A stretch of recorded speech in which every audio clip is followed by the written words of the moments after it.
muchas novedades. Y qué bueno que después de estas vacaciones, bueno, podamos reunirnos como iglesia.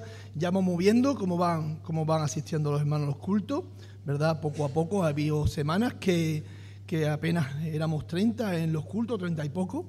Y bueno, ya vimos que el culto de oración ya el viernes éramos como 20 y pocos. La verdad que es una bendición, ¿verdad? Ya vayamos sumando a este año ministerial. Durante este tiempo he tenido la oportunidad este año de estar leyendo bastante sobre la familia, ¿no? Noviazgo, prematrimonio, matrimonio, familia, casados, solteros, divorciados, viudos, que he tenido la oportunidad, ¿verdad?, de poder leer mucho sobre esta temática a través de hermanos eruditos de la palabra de Dios.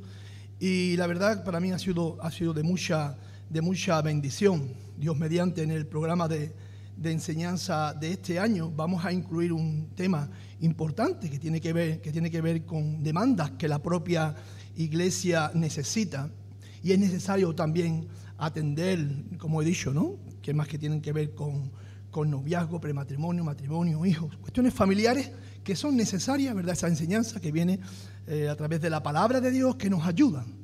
Y concretamente pues queremos hacer una especie de curso para aquellos nuevos, aquellas personas que están en un tiempo de noviazgo, prematrimonio, algo así, para que puedan, ¿verdad?, afrontar y asumir la situación que les espera, de alguna forma también para poder darles las herramientas necesarias para prevenir en muchos casos los fracasos, ¿no?, que podemos ver hoy en la sociedad por no haber sido previsores. Bueno, va a haber un curso especialmente para estos, ¿no? Se pueden unir matrimonios, sí, pero la idea son para este grupo, ¿no? Y creo firmemente, ¿verdad?, que necesitamos entender bien algunos conceptos, algunas definiciones que la Biblia nos da con relación a estos temas que estaba tratando, ¿no? Porque a veces la influencia de la sociedad ha distorsionado estos temas, y no solamente los distorsiona, ¿no?, sino que también los confunde. Hoy el tema que quiero traer a colación, y durante varias semanas, bueno, pues estaremos predicando de algo así, ¿no? Pero hoy concretamente el tema que quiero traer a colación se centra más bien en una pasada por encima, ¿verdad? Es sobre el matrimonio como base de la familia, pero sin dejar de tratar con aquellos que son solteros, viudas, divorciados, que deciden casarse o no casarse para el beneficio del reino, ¿no? Un poco, tocaré hoy en la medida que pueda, tocaré estos temas, pero el propósito es poner las bases del matrimonio conforme a lo que la palabra de Dios nos dice desde sus comienzos, ¿no? Entendiendo que el matrimonio es un diseño de Dios. Él fue quien lo estableció, fue quien lo fundó, Él fue quien lo creó, está en su corazón. Y es necesario recordar, hermano, como decía, algunas cosas que la Biblia nos habla sobre este tema, porque este mundo vemos que se está derribando, ¿verdad? Vemos un anarquismo, un caos. Vemos que el ataque al matrimonio, hermano, es abusivo, y es necesario, ¿verdad?, salir al encuentro. Es necesario salir como Pablo hacía, ¿verdad?, con ese manguera de bombero, ¿no?, para apagar aquellos fuegos, ¿no?, que salían. Bueno, vemos que el matrimonio, ese ataque al matrimonio es el objetivo central de este plan maquiavélico del propio enemigo de Dios, el propio Satanás, quien utiliza este mundo para distorsionar, confundir y destruir realmente la sociedad, conforme a lo que Dios estableció y conforme a lo que Dios verdaderamente ha establecido. De alguna forma tú y yo hemos sido engendrados por un padre o una madre. Digo de alguna forma porque todos somos hijos, ¿verdad? Es posible que no seas padre, que no seas madre, Pero todos, absolutamente todos, somos hijos. Hemos tenido padre y hemos tenido madre para engendrarnos. Y Dios en el comienzo, Él formó la primera familia. Y Él lo hizo a través de ese primer matrimonio. Había un objetivo supremo, hay otros objetivos secundarios. De ambos objetivos podríamos hablar en predicaciones posteriores. Pero la sociedad está fundamentada, hermanos, sobre la familia. Eso fue, hermanos, de hecho, lo que Dios preparó. Y eso fue el mandato que Dios le dio también a Adán. Ahora, si se me acompañáis al libro de Génesis, a los primeros capítulos, ¿verdad? Dice el versículo 28: y los bendijo Dios y les dijo. Vemos que se está tratando el tema de la creación. En este punto dice el versículo anterior que Dios creó al hombre a su imagen, a imagen de Dios lo creó, varón y hembra lo creó. Y dice el 28: y los bendijo Dios y les dijo: fructificad y multiplicaos, llenad la tierra y sojuzgadla. Fructificad y multiplicaos, llenad la tierra. Después, hermanos, de este mandato, en el desarrollo, ¿verdad?, del relato del libro del Génesis, podemos ver cómo comienzan a formarse las primeras familias. Y podemos ver, ¿verdad?, que en pocos siglos la tierra está llena, ¿verdad? La tierra está cubierta por familia. Pero observemos unos versículos antes de esto. Acompañarme al versículo 20 y al versículo 21 de este libro, del libro de Génesis, en el principio. El libro de los principios. En los primeros 11 capítulos de Génesis se encuentran todos los principios. De hecho, cuando nos encontramos principios en el Nuevo Testamento, podemos estudiarlo y verlo y contemplarlo en el libro de Génesis, los primeros 11 capítulos. Pero dice el versículo 20 y el versículo 21, Dios dijo: produzcan las aguas seres vivientes y aves que vuelen sobre la tierra en las abiertas expansión de los cielos. Y creó Dios los grandes monstruos marinos y todo ser viviente que se mueve de las aguas, que las aguas produjeron según su género, y todo ave alada según su especie, y vio Dios que era bueno. Y Dios, vemos cómo a la orden de Dios, que de las aguas se formasen los peces, y vemos que las aves también. Dios creó, ¿verdad?, esa materia prima, el agua, y de ahí después surge, ¿verdad?, el mandato de Dios. Surgen los peces, surgen las aves. Por tanto, hermano, no hace falta que nadie te diga que la vida surgió de las aguas. Pero ¿quién creó la vida? ¿Quién creó las aguas? ¿Verdad? Pero vemos cómo también Dios hizo a posteriori, acompañarme a versículos posteriores 24 y 25. Vemos cómo Dios formó también a los animales de la tierra. Luego dijo Dios: produzca, a la voz de Dios, ¿verdad?, al mandato, a la orden divina, produzca la tierra ser viviente según su género, bestias y serpientes y animales de la tierra según su especie. Y fue así. Versículo 25. E hizo Dios animales de la tierra según su género.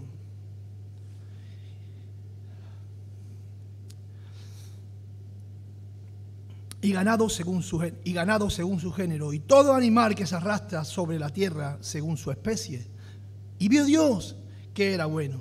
Y volvió Dios, vemos como Dios, ¿verdad?, crea esa materia prima, y de esa materia prima, después de esa orden divina, ¿verdad?, la tierra produce, las aguas producen. Y vemos que del agua surgen esos animales, y vemos también las aves surgir de las aguas. Y vemos la tierra como produjo animales a la voz también divina. Pero después vemos cómo Dios se centra en algo especial.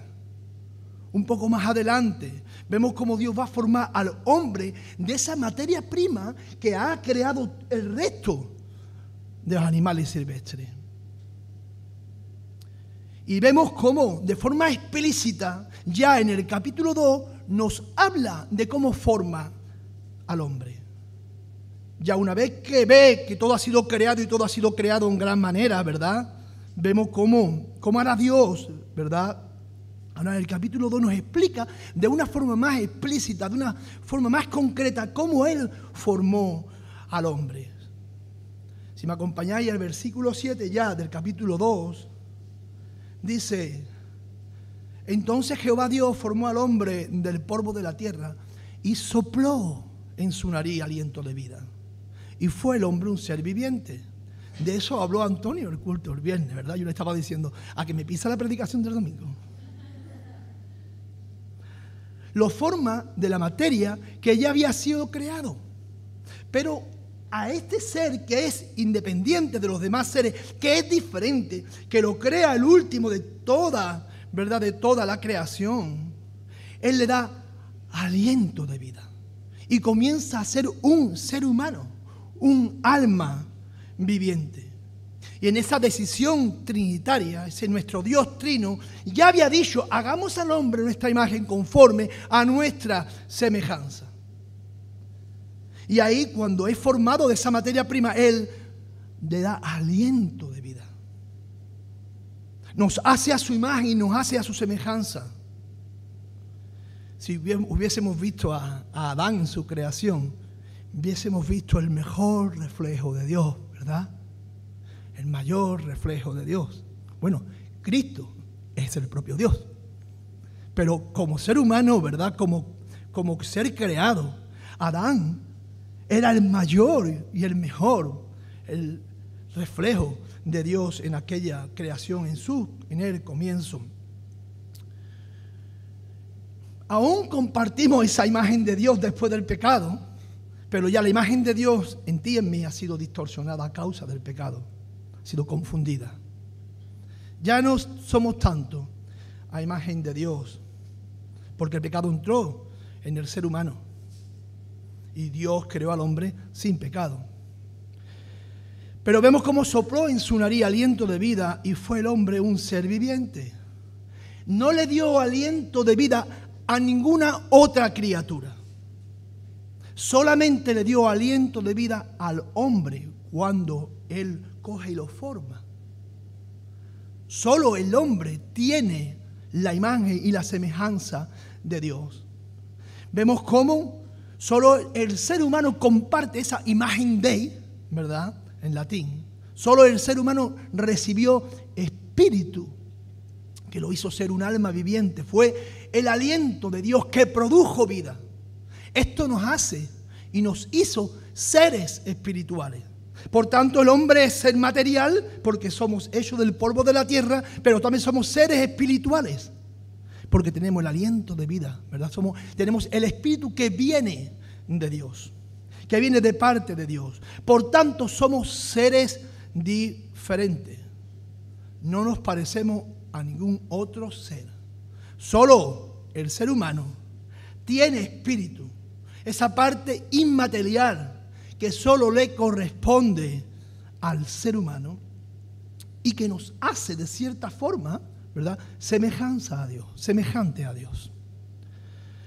Acompáñame un poco más adelante en el versículo 21 de este capítulo 2 del libro del Génesis, del principio. Dice: entonces Jehová Dios hizo caer caer sueño profundo sobre Adán.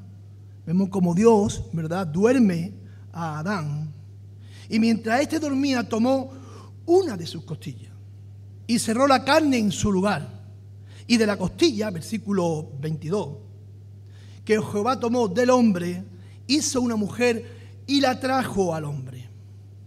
Vemos cómo, ¿verdad?, Dios ahora coge a ese ser espiritual que es Adán. Él no cogió una vaca, Él no cogió ningún animal, sino al ser espiritual que es Adán, el único ser espiritual que Él había formado del polvo de la tierra, y les trajo una costilla. Por cierto, Él lo durmió y la operación vino en el sueño. Pero yo estoy seguro que no fue para evitarle el dolor a Adán, porque seguro que cuando no había pecado tampoco había dolor. igual que no habría lloro.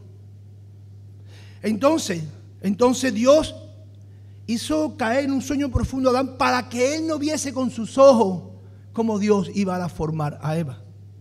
Para que no se sintiese nunca superior a Eva, creo yo. Pero Dios, de alguna forma, la anestesia vino con el sueño, ¿verdad? Aunque posiblemente, hermanos, no necesitaría anestesia porque no había, seguramente. Por eso no podemos ser dogmáticos, ¿verdad? Pero entendemos que el dolor viene a causa del pecado. Pero bueno, extrajo la costilla sin dolor y de su costilla Dios forma una mujer. La primera mujer, la varona, porque del varón fue tomado.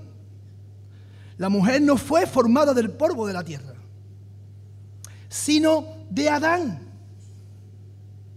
¿Entendemos esto? Adán fue formado del polvo de la tierra, pero la mujer no fue formada del polvo de la tierra.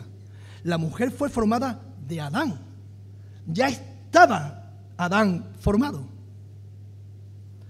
De forma, hermano, que si quiere buscar la persona que mejor conoce a Eva, ese es Adán. Y si quiere encontrar una mujer que mejor conoce a Adán, esa es Eva. El hombre, Dios le faculta para poder conocer bien a la mujer. Cuando uno busca a Dios y busca en sus propósitos. Y la mujer, Dios lo faculta para poder conocer bien al hombre. Esto en el Señor es posible y es, hermano, necesaria. Y cuando Dios le presenta allí a Adán, a la mujer, ¿verdad? Él dice, ¡wow! ¡Wow! Está hueso de mi hueso y carne de mi carne. Esta vez he compartido sobre esto cuando hemos estado en un casamiento, ¿verdad? Está hueso de mi hueso y esta carne de mi carne. Porque ha sido tomada de mí, ¿verdad? Fue tomada de mí. Dios podía haber, hermano, puede haber reproducido, haber hecho bastantes hombres, bastantes mujeres. Pero Dios, hermano, quiso empezar esta humanidad con ese diseño que Él está estableciendo. Él está estableciendo un diseño, porque el diseño de la unión entre un hombre y una mujer es de Dios, porque Dios lo creó. Un hombre, ¿verdad? Allí se forma ese primer matrimonio. Un hombre y una mujer, monógamos, ¿verdad? Esto es el diseño de Dios. Además, un hombre y una mujer, la heterosexualidad, ¿verdad? El matrimonio, como digo, es el diseño divino, no el invento de ninguna sociedad. Es un diseño divino. Dios creó, Dios formó y Dios fundó. Acompañarme al versículo 24 de este capítulo 2, por favor. Es un diseño de Dios, porque Dios fue quien lo funda. Observad, por tanto, dejará el hombre a su padre y a su madre y se unirá a su mujer y serán una sola carne. Aquí veis, ¿verdad? Aquí tenemos ese comienzo de esa primera familia con un matrimonio, con unos mandatos claros. Hombre y mujer se suelda, dice, y se unirá a su mujer y serán una sola carne. Se sueldan, se unen. Eso es lo que quiere decir y quiere expresar el texto. Entonces vemos cómo el matrimonio es un proyecto de Dios, estaba dentro de sus propósitos, hermano, porque tiene un fin. Dos seres distintos, ¿verdad? De diferentes géneros, con diferentes personalidades, con dos cerebros para pensar, hermano, que piensan de forma individual, pero que buscan ambos un mismo proyecto, una misma meta. Ambos se unen en una misma carne y esto es un gran misterio, ¿verdad? Esto es un gran misterio. Después Pablo revelará ese misterio. Desde aquel día, hermano, que Dios formó aquel primer matrimonio y de ello, hermano, la primera familia, todas las civilizaciones, hermano, hasta nuestros tiempos han sido abastecidas por este principio. y digo hasta nuestros tiempos, siempre se necesita para formar un matrimonio un hombre y una mujer. El óvulo de la mujer y el espermatozoide del hombre. Aunque hayan ahora querido engendrar un tipo de cibernético, yo diría. Hay, hermano, una necesidad innata, hermano, en los sexos opuestos creados por Dios. Es un anhelo irresistible, hermano, de compañerismo. Es un anhelo irresistible de intimidad y hay un anhelo irresistible de una unión espiritual. Y digo innato porque forma parte de la persona, forma parte del ser creado porque Dios lo ha hecho así. Por favor, acompañarme un poco más atrás, en el versículo 18. Mira qué pensó, mira qué hizo Dios, ¿verdad? Cuando Dios miró a Adán y dijo: no es bueno que el hombre esté solo. Le haré ayuda idónea para él. ¿Verdad? Es curioso. El mismo Dios dice: no es bueno que el hombre esté solo. Y Él le fabrica esa ayuda idónea. Y el término que utiliza es ayuda idónea. Un complemento perfecto. No, hermano, no hay ninguna, donde no hay nulidad del uno del otro, sino complementariedad entre los dos. En aquel estado de inocencia, seguro que no hubo ningún problema de adaptación del uno con el otro. Dios tenía un propósito: hacer esa compañera idónea, alguien igual, pero con papeles diferentes. Pero después de la caída, hermanos, después del pecado, el yo, ¿verdad?, se hizo hueco, un gran hueco, y de hecho el hombre culpa a Dios, ¿verdad?, y a la mujer de la caída. La mujer que tú me diste, pero me la diste tú, ¿eh? Es la mujer que tú me diste. Primero le echa la culpa a Dios porque tú me la has dado, y después le echa también la culpa a la mujer porque ella ha sido la que ha caído y me ha incitado, ¿verdad? La mujer que tú me diste. Y desde entonces, hermano, los hombres culpan a las mujeres y las mujeres a los hombres. ¿Cuánto trabajo nos cuesta reconocer nuestros propios errores? Que es sencillo, ¿verdad?, es acusar, que de cierta forma, hermano, lo que hacemos es esconder nuestras culpas, atacando siempre al otro. Cuando algo pasa, ¿verdad?, la primera reacción es culpar al otro, o bien librarnos de nuestra responsabilidad como culpables. A veces los hombres inclusive utilizan a las mujeres como escudos, para que los dardos no le lleguen a ellos. Cuando tiene que ser el hombre quien cuide y proteja a la esposa de dichos dardos. Pero, hermano, desde la creación, hombres y mujeres son diferentes, no en esencia. En esencia somos iguales, somos de la misma carne, de los mismos huesos, carne de mi carne y hueso de mi hueso, ¿verdad? Somos diferentes en físico, emocionalmente. Hay características, pero somos iguales en respeto, en honor, en dignidad. Somos iguales. Pero somos, hermanos, diferentes. Pero somos complementarios. Es necesario la complementariedad, hermano. Y nunca intentes hacer que tu esposa sea igual a ti. Porque, mirá, yo llevo 30 años intentándolo. Y la verdad, no lo he conseguido. Dios nos ha hecho diferente, nos ha diseñado diferente. Y aunque tú te esfuerces en intentar que tu esposa sea igual que a ti, hermano, es como negar tu género. No puedes ir en contra de lo que Dios ha diseñado. Es un diseño de Dios. Porque la ley, hermano, de la naturaleza humana surge siempre a flote. Dios ha puesto leyes, ¿verdad? Dios ha puesto principios, Dios ha puesto leyes en la naturaleza. Hasta hoy día, el principio de la gravedad sigue obedeciendo a Dios.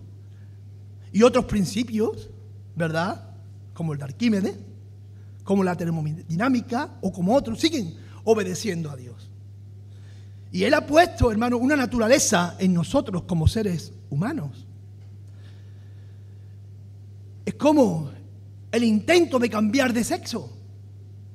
Puedes cambiar de apariencia, puedes cambiar de imagen, pero en el momento que te dejes de medicar, en el momento que tú te dejes de tratar, tu género surge a flote, por mucho que se intente anularlo. Hombres y mujeres somos diferentes. Por eso yo no debo de pretender luchar por hacer que mi esposa sea igual que yo, porque entonces lo que estoy anulando es su personalidad. Ella es un individuo con personalidad propia, que vamos a una misma meta, vamos con un mismo proyecto, pero somos dos personas diferentes que nos unimos en una sola carne. Uno no debe de anular al otro. Somos tan diferentes que incluso Dios ha hecho que yo la necesite a ella y que ella me necesita a mí, con dos necesidades. Cuando Dios puso a Eva frente a Adán, eso es porque fue en una boda evangélica, en un culto gitano, predicando el pastor, y decía, si el Adán en vez de... No lo voy a decir.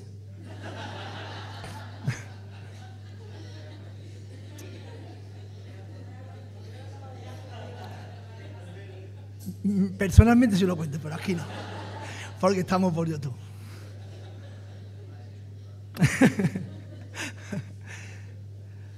Cuando Dios puso a Eva, hermano, frente al Adán, Él pudo ver, ¿me entendéis?, sus diferencias.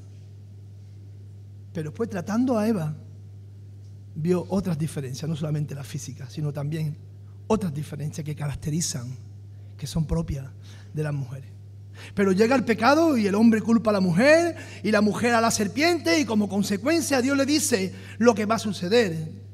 Mirad por favor el capítulo 3, versículo 16, solamente como Dios habla allí a Adán. La última parte del versículo 16. Tu deseo será para tu marido y él se enseñoreará de ti. Eva había llevado a Adán a pecar. Ella fue, hermano, quien tomó la iniciativa. Era Adán a quien Dios había entregado el mandato de no comer en el árbol. De alguna forma Eva también lo sabía. Fue Adán verdaderamente el responsable por encima de todo. Pero ella no supo responder allí conforme al papel que Dios le había entregado por aquella unión, sino ella decidió, hermano, por sí misma, no tomó en cuenta el lugar que Dios le había dado y usurpó el lugar de Adán. Y a causa de su pecado, dice, tu marido se enseñoreará de ti. O sea, tomará una actitud totalmente autoritaria. Dios había creado un matrimonio en el cual los dos serían uno, pero a consecuencia del pecado traería al hombre a una actitud egoísta, una actitud dominante. Y el yo, hermano, el yo se abrió paso, hizo su gran hueco.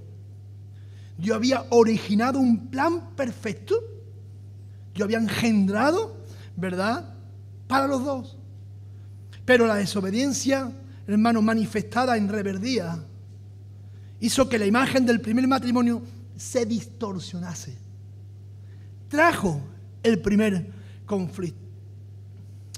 Y aquello trajo al matrimonio, hermano, lo que hoy es los abusos, los gritos, el autoritarismo, los insultos, las vejaciones, los cambios de roles y de papeles.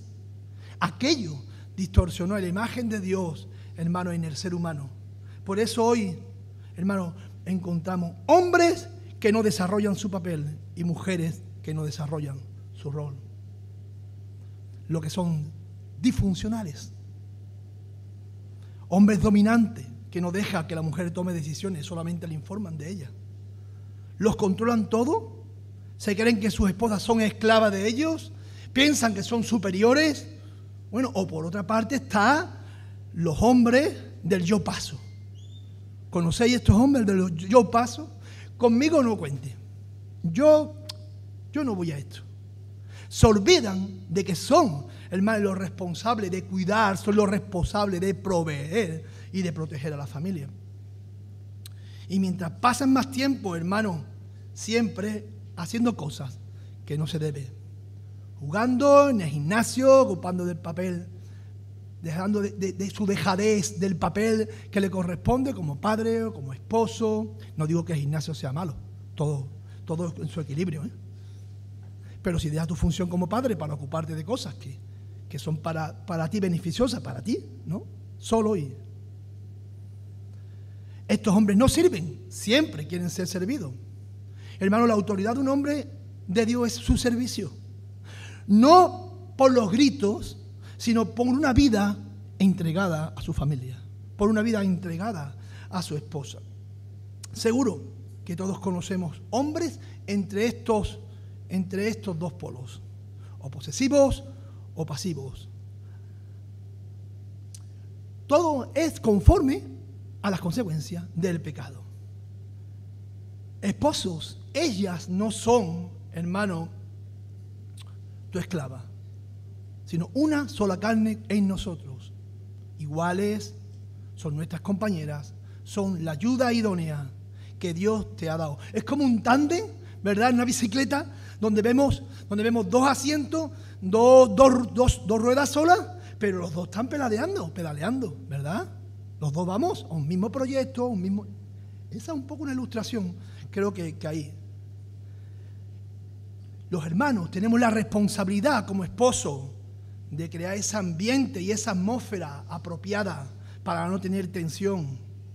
Un esposo debe de mantener siempre esa línea abierta de la comunicación. ¡Qué dificultad! ¿Cuántos conflictos se originan en los matrimonios por falta de comunicación? ¿Cuántos conflictos? Deja de llegar a tu casa y te preguntas, ¿cómo te ha ido? Bien. ¿Cómo es? Mal. ¿Cómo está? Utilizando los monosílabos. A veces tenemos 20.000 palabras para los de afuera y olvidamos a los de adentro. Como esposo tenemos la responsabilidad, tenemos deberes, tenemos que ser amorosos. Debe de ser ese líder espiritual, esa cabeza de tu hogar, pero según la definición bíblica. Por eso decía, necesitamos redefinir algunos conceptos, algunos términos, para sacarlos del contexto en la sociedad que vivimos, porque el problema es la sociedad que vivimos y en el contexto, ¿verdad?, de la sociedad que vivimos. Mira, acompáñame a 1 Corintios 11, de forma rápida. Hablamos en otra ocasión también sobre esto, pero solamente de pasada me gustaría que me acompañara un versículo bíblico. 1 Corintios 11, versículo 3. Ahí, ¿verdad?, donde Pablo da unas directrices en un solo versículo, dice tantas cosas, a mí me asombra. Cuánta enseñanza podemos ver en ese versículo, ¿verdad? Dice, digo de forma rápida porque también como compartiendo en otra ocasión sobre esto. Pero quiero que sepáis que Cristo es la cabeza de todo varón. Cristo como líder, ¿verdad?, de todo varón. Como cabeza de todo varón. Y el varón es la cabeza de la mujer. Y Dios la cabeza de Cristo. Cristo es la cabeza de todo varón, de todo hombre. Y vemos cómo el Padre es la cabeza de Cristo. Hermano, ¿hay algún problema en entender esto? Como Cristo es cabeza, significa, hermano, que todo hombre debe estar sujeto a su cabeza. Todo hombre, toda mujer, todo ser, ¿verdad?, debe estar sujeta a la persona de Jesús. Y aquí, hermano, nos dice que Cristo es la cabeza del hombre. Cristo como cabeza significa que a Él todo hombre debemos de sujetarnos. Él tiene está por nosotros como nuestra autoridad. De la misma forma que Cristo, siendo igual al Padre, lo hablamos en otra ocasión, no cambiando absolutamente nada, el mismo poder, de la misma dignidad, con la misma honra que el Padre, Él se sujeta de forma voluntaria para complementar o para llevar a cabo ese plan de redención que Dios ha formado, ¿verdad?, que Dios ha preparado. Él se sujeta de forma voluntaria al Padre. Una sujeción voluntaria.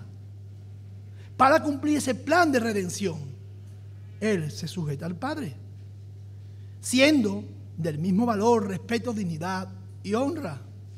Por igual, hermano, la mujer debe de sujetarse de forma voluntaria a su esposo. Pero claro, entender esto en esta sociedad, en el contexto en que nos encontramos, necesitamos redefinir. ¿Entendéis? Necesitamos redefinir. Esto puede pasar en este mundo, que no puedan entender este concepto, este principio. Este mundo, hermano, lo puede mal usar, lo puede distorsionar. Si fuese la mujer del esposo, o sea, la mujer o la esposa de un talibán, y tú le hablas de sujeción, pues hermano, para ella es menosprecio, es humillación, es menor valor, es esclavitud, es autoritarismo. Y si tú encuentras una mujer que ha sido también maltratada por su marido, pues idem de lo mismo. Pero por eso digo, tenemos que redefinir el texto, el término. El mundo no puede definir, hermanos, nuestros conceptos. Nosotros tenemos que poner la palabra de Dios como nuestros prismáticos o como nuestras gafas para ver, hermanos, el resto del mundo. Pero no al contrario. La definición de conceptos tienen que ser definidas, hermanos, por la palabra de Dios.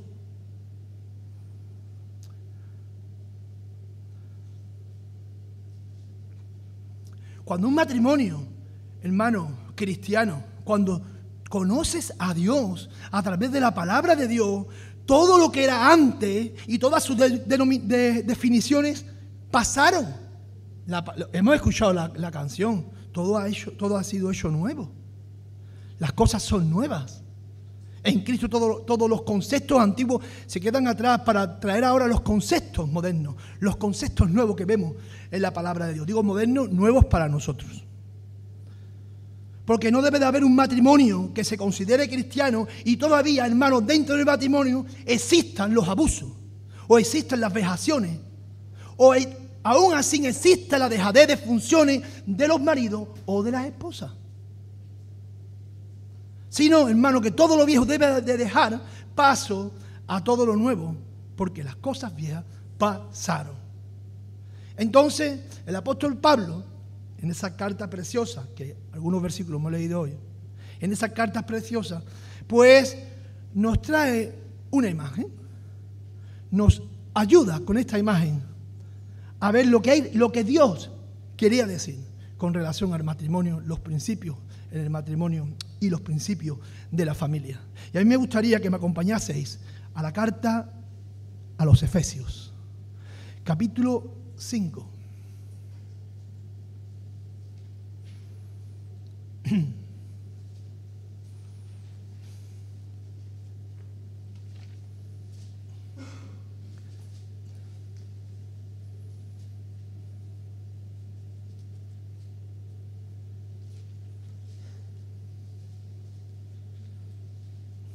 Somos llamados, hermanos, a sujeción, a someternos los unos a los otros, dice el versículo 21 del capítulo 5. Todos estamos sujetos bajo todo.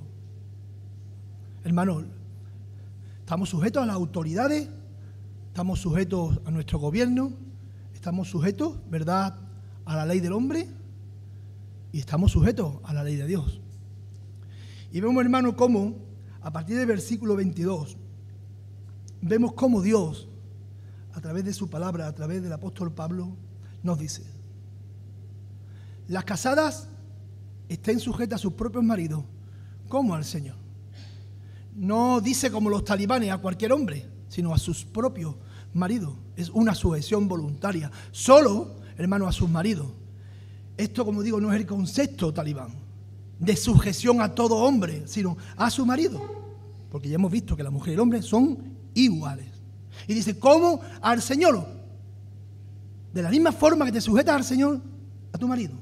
Y no solamente eso significa eso, sino además eso significa que al Señor le agrada que tú lo hagas. Porque la palabra de Dios está ahí. Al Señor le agrada que tú lo hagas. Versículo 23. Porque el marido es cabeza de la mujer, así como Cristo es cabeza de la iglesia. Ya lo hemos visto con anterioridad, ¿verdad? La cual es su cuerpo.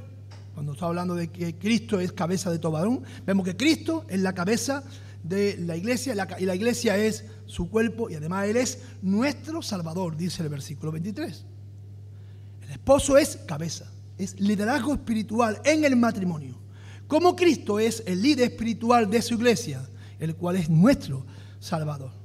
Y sobre la base de lo que acaba de decir, hermano, Pablo, mirad que dice el versículo 24. Así que, como la iglesia está sujeta a Cristo, así también las casadas lo esté a sus maridos en todo. Esto es un mandato divino. No podemos quitar esta hoja, hermano, y arrancarla de la Biblia, porque necesitaríamos arrancar el principio, porque este principio se encuentra en el Génesis, como hemos leído con anterioridad. Tendremos que arrancar muchas hojas de la Biblia.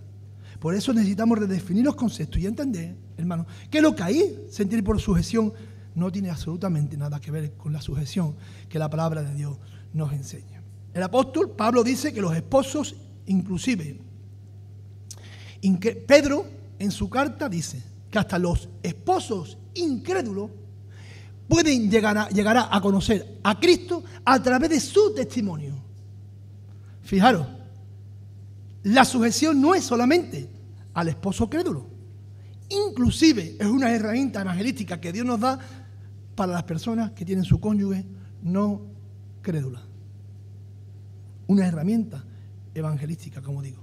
Seguimos, por favor, maridos, amad a vuestras mujeres, así como Cristo amó a la iglesia. Vamos a leer hasta el versículo 29. Qué interesante este tema.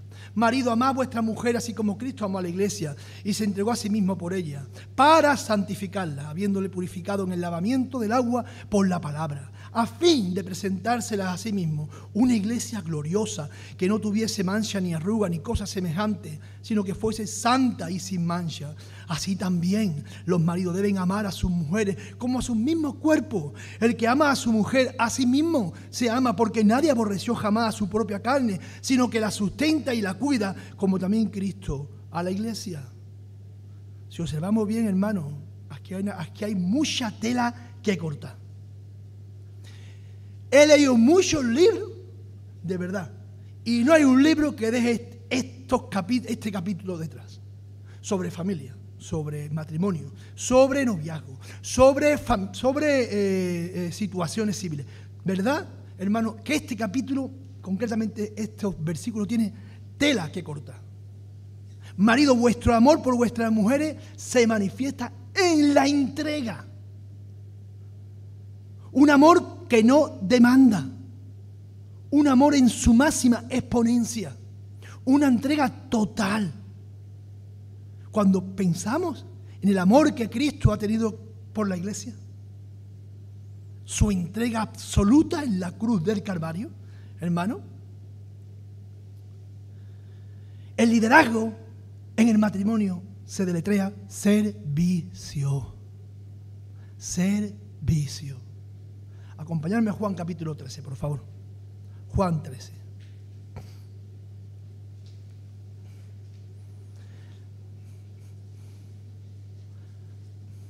Vamos a ver una muestra del amor de Cristo por su iglesia.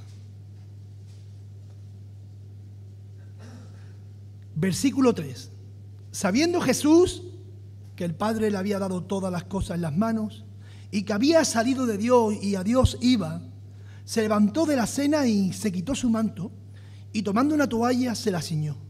Luego puso agua en el lebrillo y comenzó a lavar los pies de los discípulos y a enjuagarlo con la toalla con que estaba ceñido. El esposo o el novio, ¿verdad?, lavando los pies de la novia, la que será su esposa. ¿Queréis un acto más maravilloso de humildad y de amor? Aquel que es el león de Judá, comportándose como el cordero. El Dios todopoderoso, humanizado, arrodillado, lavando los pies de la novia. Liderazgo, hermano, se deletrea servicio. vicio. Liderazgo, cabeza en el matrimonio, hermano, se deletrea amor, humildad, comprensión, lealtad, iniciativa. Fue Cristo, hermano, quien se postra delante para lavar los pies. Fue Cristo quien viene por la iglesia. No fue la iglesia quien buscó a Cristo. La iniciativa viene del esposo y la esposa debe de seguirle. Una sujeción voluntaria. Siempre fue así. Dios siempre salió al encuentro de los pecadores, ¿Quién salió al encuentro de Abraham? O de Adán allí en el Edén. ¿O quién salió al encuentro del apóstol Pablo? Siempre el esposo toma la iniciativa. Y la esposa debe de apoyarlo. Esto lo hace su ayuda idónea. Y la iglesia, hermano, debe de responder, ¿verdad?, a las demandas que Cristo hace de santidad y de respeto. La iglesia como esposa, ¿verdad? Pero la esposa debe de ser copartícipes, no pasiva, sino esa ayuda idónea para que la familia sea un seno saludable. Y el amor por las esposas es un amor incondicional. No se espera que la esposa responda de la misma manera. Si Cristo respondiese conforme a nuestra respuesta, nosotros respondemos de la forma que Dios quiere que nosotros respondamos. Entonces nuestro amor por las esposas debe de ser incondicional. Podemos ser feliz amando, aunque no te responda de la misma forma.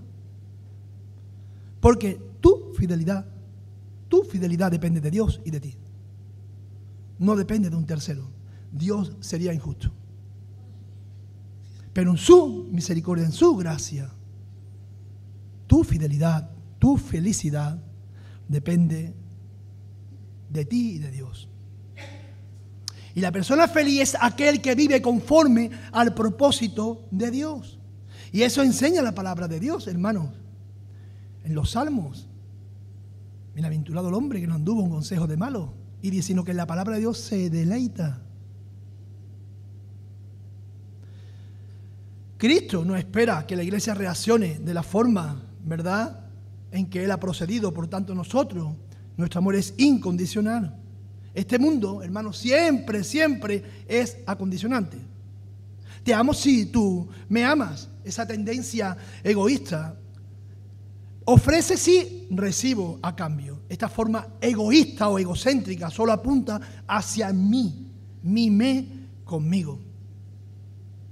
Pero el hombre cristiano debe de amar a aquellas mujeres aunque no respondiesen. Se debe de centrar en las necesidades de su cónyuge, no en las propias. Y las mujeres deben de hacer lo mismo. Si tienes un marido disfuncional, ora al Señor. Busca del Señor. No seas infeliz por ello. Dios promete felicidad, aún en medio de un matrimonio infeliz. Porque no existen, hermano, no existen situaciones infelices, sino lo que existe es las personas que somos infelices.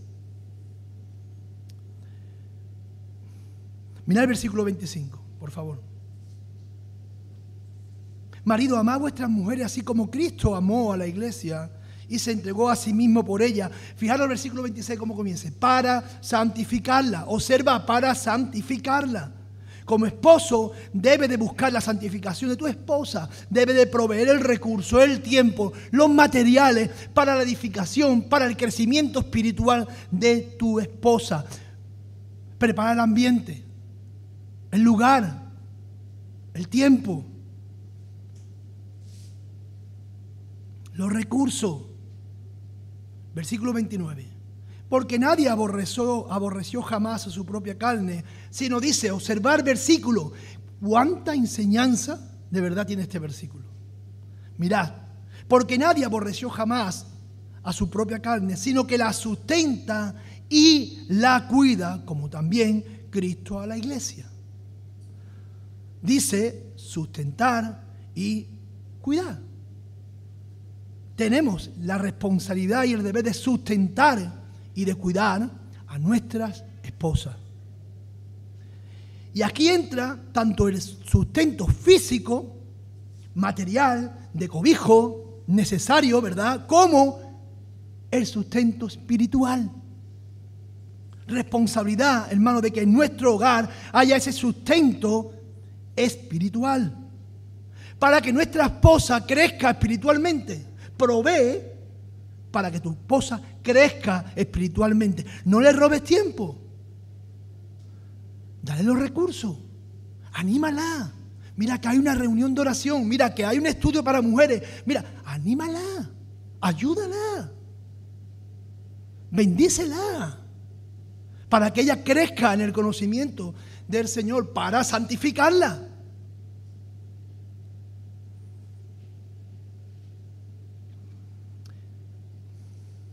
Y la cuida. Y la cuida, dice.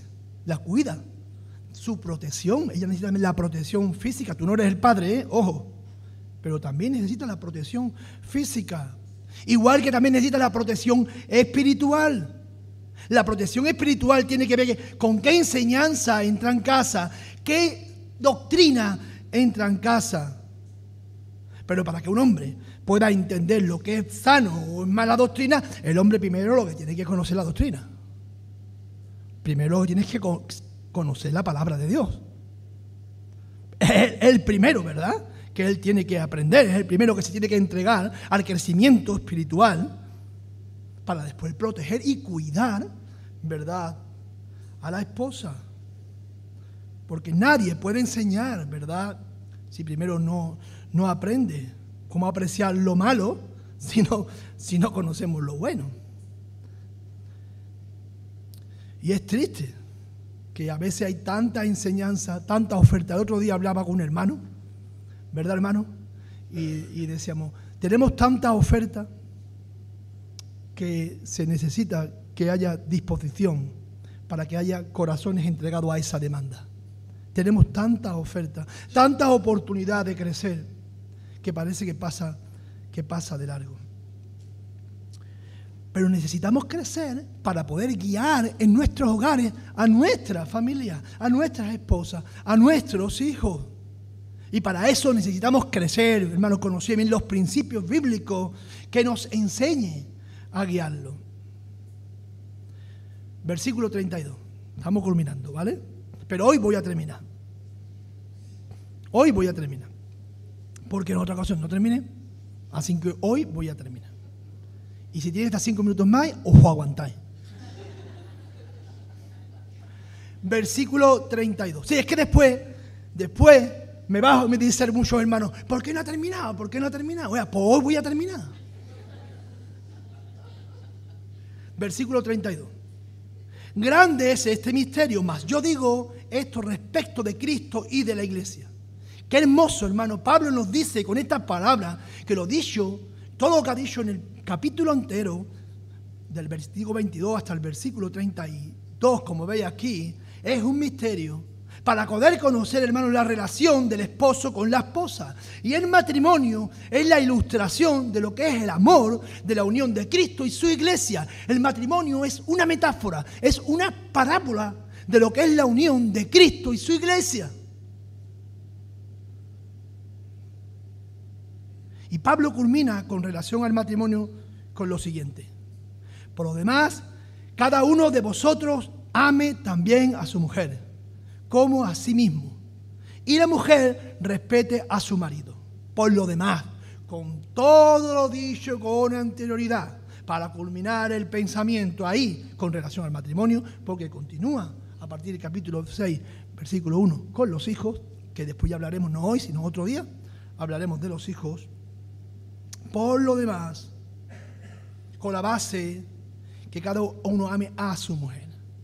Al hombre se le requiere amor por su esposa, como Cristo por la iglesia. Las mujeres, por encima de otra cosa, necesitan amor de sus esposos. Necesitan que se le manifieste el amor, no solamente que tú le ames, que tú ya lo sabes, no, que le manifieste, hermano, el amor. Mientras para el hombre lo más importante es el respeto. El respeto por parte de las esposas. Dos columnas importantes en el matrimonio: amor y respeto.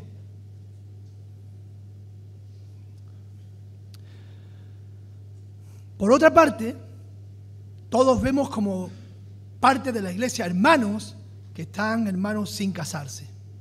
Conforme a lo que la palabra de Dios nos enseña, Dios da libertad para que aquellos que quieran casarse y bíblicamente puedan, que lo hagan. Siempre que sea en el Señor. ¿Qué significa? Que sea un hermano o una hermana, ¿verdad?, creyente, y que sea conforme a la voluntad de Dios. Porque no podemos por ahí estar besando sapo para encontrar después un príncipe. Azul. Ni besando rana, ¿no?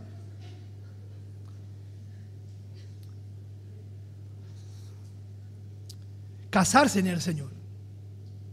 Pero el matrimonio, hermano, no es lo máximo. No es lo que todo el mundo tenemos que aspirar. No glorificamos más a Dios por estar casado que por estar soltero. Porque el matrimonio termina en la cúspide, en la atmósfera terrenal. Después, cuando la persona va al hoyo y el espíritu con Dios, ya el matrimonio se terminó, ya no hay más matrimonio. Eso dijo Jesús, Mateo capítulo 22, versículo 30. Porque en la resurrección ni se casarán, ni se darán en casamiento, sino que serán como los ángeles de Dios en el cielo. El matrimonio culmina en la tierra, el matrimonio es temporal hasta que la muerte nos separe. Esos son los votos que hacemos, ¿verdad? Una vez muerto, hermano, el matrimonio ya no continúa. Ahí donde vamos no existe ninguna condición civil. Ni casado, ni soltero, ni viudo, ni divorciado. Allí no hay diferencia. Por tanto, para Dios lo más importante no es el matrimonio entre dos personas. Y nosotros también deberíamos de verlo de esa forma. Porque la familia que va a perdurar a través de todos los tiempos, de todas las edades, en todos los lugares, la familia de Dios, que son los nacidos de nuevo allí en el cielo. Y la familia de Dios no crece por procreación. La familia de Dios crece por regeneración espiritual. Y esa regeneración espiritual es lo que va a hacer que nos encontremos allí en el cielo.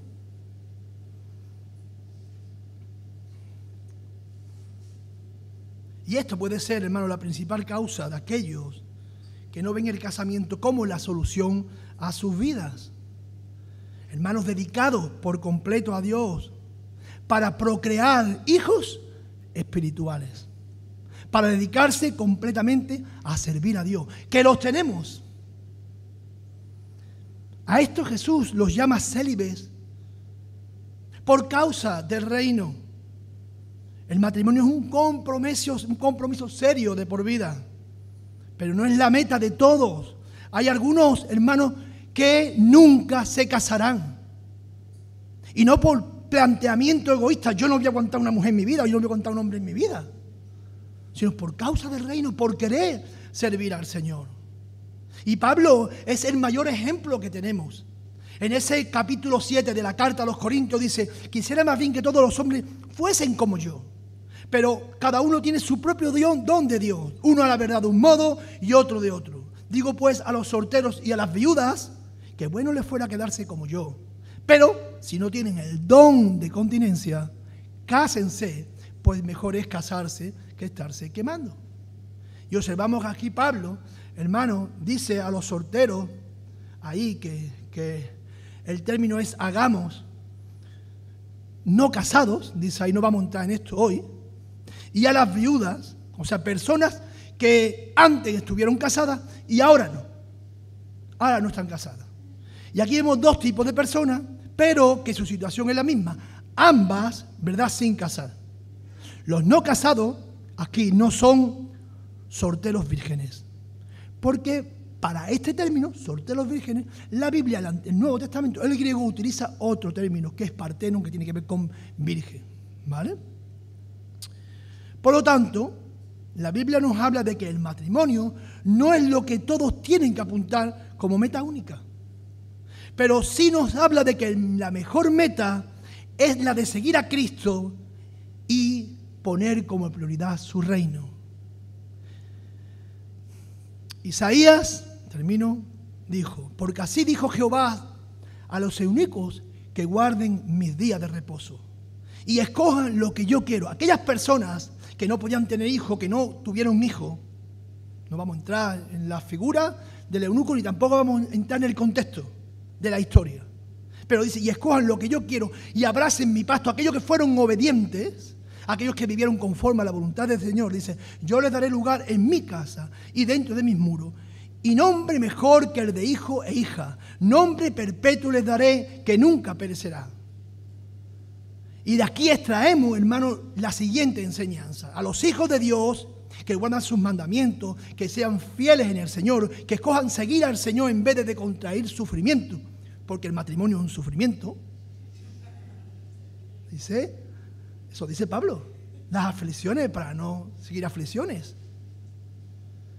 Si cumple con estas condiciones, aunque no formen una familia, les dice, yo os daré lugar en mi casa, formaré parte de mi casa.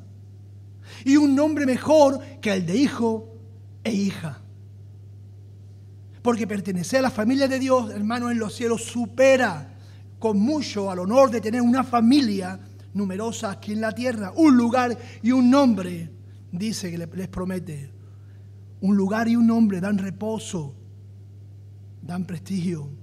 Aunque no tengan hijos que alegren la casa, Dios mismo les será por lugar y por nombre. Ese nombre perpetuo les daré, dice, que nunca perecerá.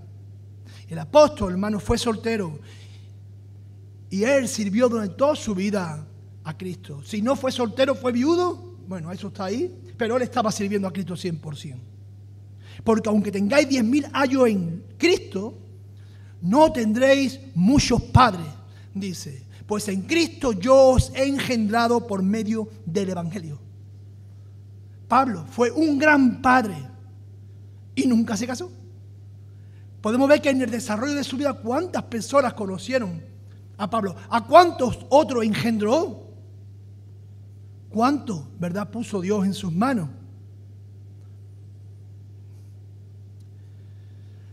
Dice Tesalonicense, antes fuimos tiernos entre vosotros como la nodriza que cuida con ternura a sus propios hijos. ¿No es la sensación de una madre? ¿No es la sensación de una madre?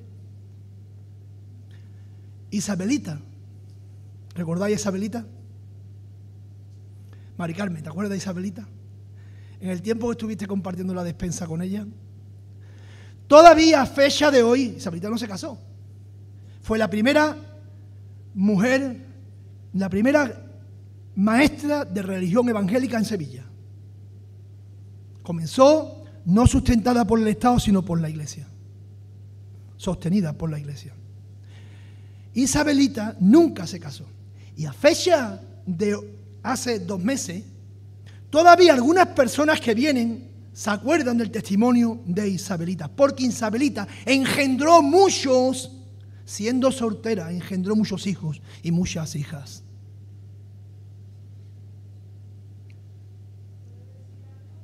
Sí.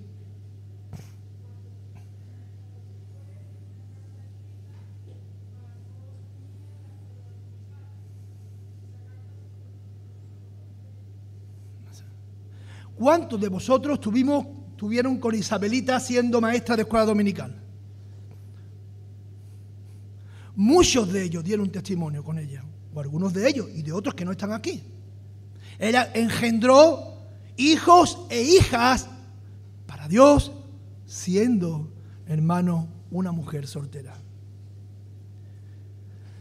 Casados o solteros, viudos, divorciados, en el estado que te encuentres, tu propósito debe ser glorificar a Dios. Y si ese es tu propósito, Dios traerá felicidad en medio de dicha circunstancia.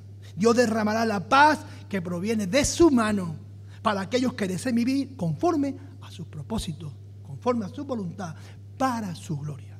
Padre, te damos gracias, Señor, porque en tu palabra encontramos todos los recursos que necesitamos, Dios mío, para entender, Señor, quiénes somos, para entender bien nuestra naturaleza, la naturaleza divina que tú nos has dado, Señor, y también mejor para entenderte a ti, para conocerte a ti, las herramientas para saber vivir una vida plena, una vida llena de gozo, una vida que dependa absolutamente de ti.